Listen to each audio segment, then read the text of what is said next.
Mais velho do que Matusalém. A doutrina secreta. Capítulo 1. A porta da vida. Então ele disse aos que o seguiam: A quem, pois, compararei os homens desta geração?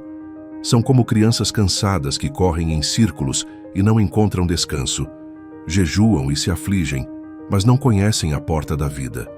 Trabalham seus corpos com fadigas sem fim, como quem levanta pesos de pedra, e se alimentam de ervas e de fórmulas que os homens inventaram, pensando que nelas encontrarão a juventude e a saúde eterna. Mas digo-vos, fazem tudo isso porque têm sede de Deus, ainda que não o reconheçam. Pois o coração do homem foi feito para a eternidade, e sua alma clama pelo pão do céu. Contudo, buscam a promessa em lugares errados, e sua força se gasta em vaidade. São como ovelhas sem pastor, dispersas pelos campos, correndo atrás de miragens que não sustentam. Não compreenderam que há apenas uma porta que conduz à vida, e essa porta sou eu. Quem por mim entrar achará pastagem e descanso, e viverá não só os dias desta terra, mas também os dias eternos nos céus. Não busquem na carne o que só o Espírito pode dar, pois quem recebe o Espírito da verdade encontra em si a fonte da vida, e nem a morte poderá lhe roubar os dias. Porque vos digo, a saúde, a juventude e a eternidade pertencem àqueles que bebem da água que eu lhes dou. O mestre ergueu-se lentamente entre eles, e o murmúrio das conversas cessou. Um silêncio quase sagrado tomou conta do lugar. Os discípulos o observavam, atentos, enquanto o primeiro raio de sol atravessava o horizonte e pousava sobre seu rosto, revelando uma serenidade que parecia vir de outro mundo. Quando começou a falar, sua voz não era alta, mas tinha o peso da eternidade. Cada palavra parecia conter o poder de mover montanhas, não por força, mas por verdade. Ele falava da condição humana, da pressa dos homens, de sua ânsia por controlar o corpo e prolongar a vida, e do vazio que permanece quando se busca fora o que só pode ser encontrado dentro.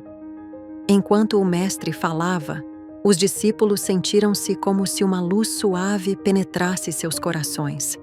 Alguns abaixaram os olhos, tomados por vergonha silenciosa, reconhecendo em si mesmos o mesmo erro dos homens de que ele falava, o de tentar alcançar o divino por meio de esforços da carne, esquecendo o espírito. Outros, porém, sentiram nascer em seu íntimo uma paz tão profunda que as palavras do mestre pareciam se transformar em perfume, espalhando-se pelo ar e tornando o próprio silêncio um hino. João, o mais jovem, teve lágrimas nos olhos, não de tristeza, mas de reconhecimento. Pedro, com o peito apertado, compreendeu que toda a força que possuía de nada valeria se não viesse acompanhada da fé. A cada frase, uma compreensão nova brotava. A verdadeira saúde não se conquista pela fadiga, nem pela repetição de ritos, mas pela comunhão viva com o Espírito. O Mestre lhes mostrava que a fonte da juventude não estava nas mãos dos homens, mas no coração que se abre a Deus. Quando ele silenciou, o vento pareceu cessar, e até as aves, por um instante, contiveram o canto.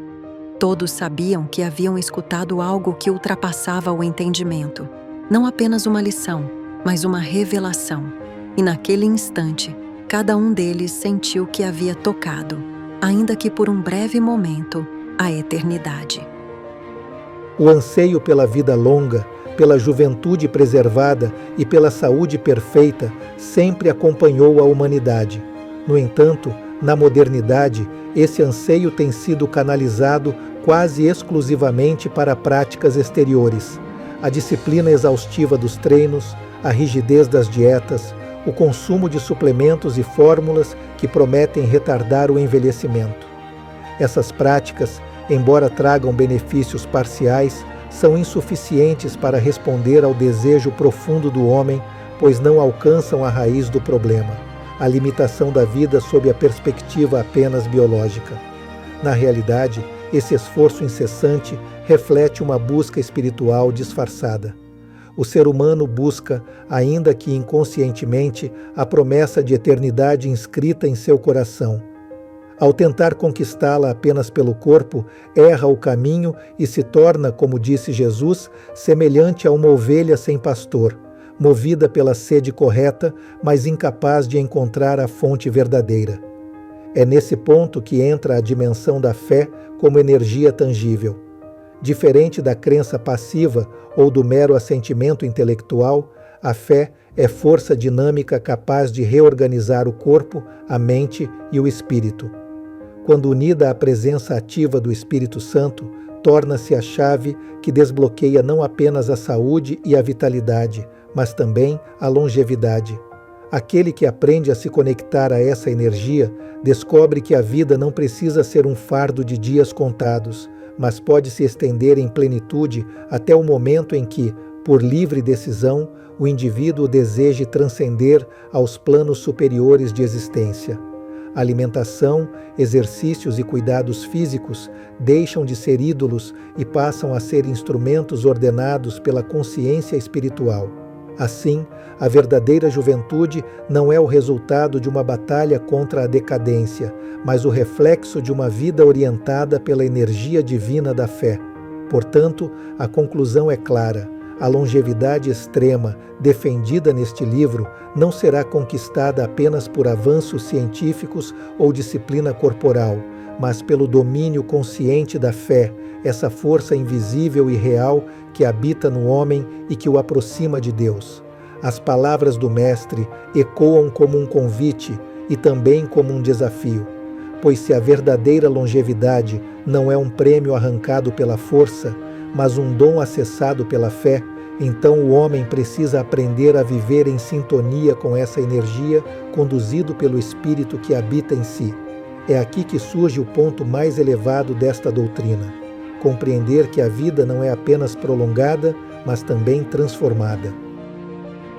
Não se trata apenas de estender os dias, mas de assumir o domínio sobre eles.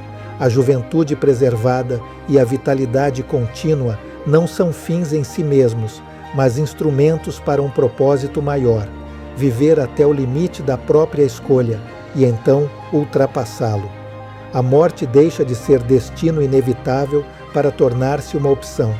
Aquele que encontrou a fonte pode, em determinado momento, decidir transcender conscientemente deste plano, levando consigo não apenas o espírito, mas o corpo transformado pela energia da fé. Essa é a chave da transcendência consciente, a capacidade de passar para os planos superiores de existência sem o trauma da morte, mas em perfeita lucidez, integridade e liberdade. Assim como Enoque, que andou com Deus e já não foi visto, porque Deus o levou, e assim como Elias, que subiu aos céus em redemoinho de fogo, também o homem moderno poderá um dia escolher esse caminho, não como mito distante, mas como herança possível àqueles que dominam a ciência da fé. Este é o próximo passo de nossa jornada: compreender como a fé, quando plenamente vivida, não apenas sustenta a vida em abundância, mas abre a porta para a maior das conquistas, a de transcender os limites da morte e aproximar-se definitivamente de Deus.